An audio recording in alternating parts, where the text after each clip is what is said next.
Today, I'm going to show you exactly how to go live on TikTok while playing Mobile Legends, step by simple step. First, open the TikTok app and tap the plus button at the bottom of your screen. Swipe across the options at the bottom until you see Live and tap on it.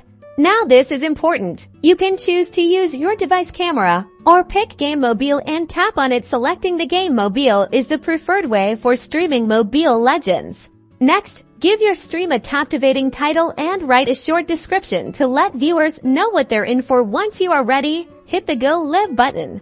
Voila! TikTok will minimize and you can launch Mobile Legends. Your gameplay is now being streamed live. You'll see a small window showing your viewer count and chat so you can interact with your audience in real time.